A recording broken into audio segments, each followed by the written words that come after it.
नीता एक साधारण गृहिणी थी। सुबह से लेकर रात तक उसका दिन घर के कामों में ही बीत जाता था। रसोई, बच्चों की देखभाल, परिवार की जिम्मेदारियां, यही उसकी दुनिया थी। लेकिन उसके दिल के कोने में एक सपना अभी भी जिंदा था, गाने का सपना। बचपन में जब भी स्कूल में कोई कार्यक्रम होता, नीता मंच पर जरूर गाती थी। उसकी आवाज में इतनी मिठास थी कि लोग ताली बजाते नहीं थकते थे। शिक्षक कहते, नीता, तुम एक दिन बड़ी गायिका बन सकती हो। लेकिन समय के साथ जिम्मेदारियां बढ़ती गईं।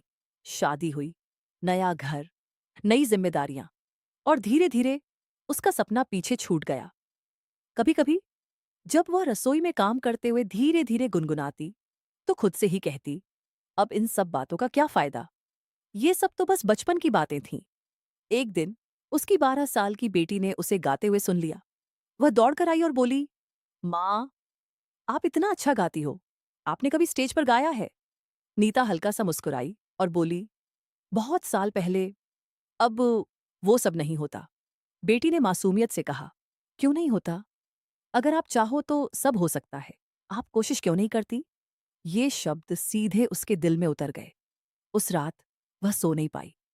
उसे अपना बचपन याद आने लगा। वो तालियां, वो मंच, वो आत्मविश्वास। अगली सुबह उसने एक फैसला किया, मैं फिर से गाऊंगी, अपने लिए। शुरुआत आसान नहीं थी। सालों बाद सुर पकड़ना मुश्किल लग रहा था। आवाज में पहले जैसी ताकत नहीं थी। कभी कभी वह निराश हो जाती, लेकिन हर बार उसकी बेटी उसके पास आकर कहती, माँ, आप कर सकती हो। धीरे धीरे उसने रोज रियाज करना शुरू कर दिया। घर के कामों के बीच थोड़ा समय अपने लिए निकालने लगी। कुछ महीनों बाद शहर में एक सिंगिंग प्रतियोगिता की घोषणा हुई। नीता का दिल जोर जोर से धड़कने लगा। वह फॉर्म भरते समय कांप रही थी। मन में डर था, अगर लोग हंसे तो, अगर मैं हार गई तो। लेकिन इस बार उसने डर को नहीं, अपने सपने को चुना। प्रतियोगिता का दिन आ गया। मंच पर कदम रखते ही उसकी आंखों के सामने तेज रोशनी थी।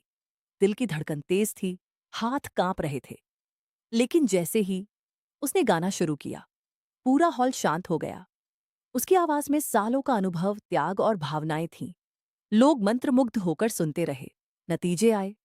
वह पहले स्थान पर नहीं आई। एक पल के लिए उसकी आंखों में आंसू आ गए। लेकिन तभी उसने देखा, उसकी बेटी सबसे जोर से ताली बजा रही थी। उस क्षण उसे समझ आया, वह हार नहीं गई थी। उसने अपने डर को हराया था, अपने सपनों को फिर से जिया था, अपने आत्मविश्वास को वापस पा लिया था। कुछ दिनों बाद उसी कार्यक्रम के एक जज ने उसे फोन किया। उन्होंने कहा, आपकी आवाज में सच्चाई है, क्या आप हमारे अगले सांस्कृतिक कार्यक्रम में गाना चाहेंगी? नीता की आंखों में खुशी के आंसू आ गए। इस बार मंच पर खड़ी नीता अलग थी।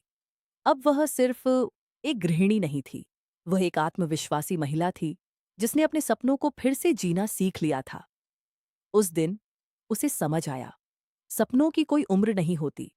जिम्मेदारियां उन्हें रोक सकती हैं, खत्म नहीं कर सकती। और कभी-कभी बस एक छोटा सा प्रोत्साहन ही जिंदगी बदलने के लिए काफी होता है। सीख, उम्र या परिस्थिति कभी भी सपनों की दुश्मन नहीं होती,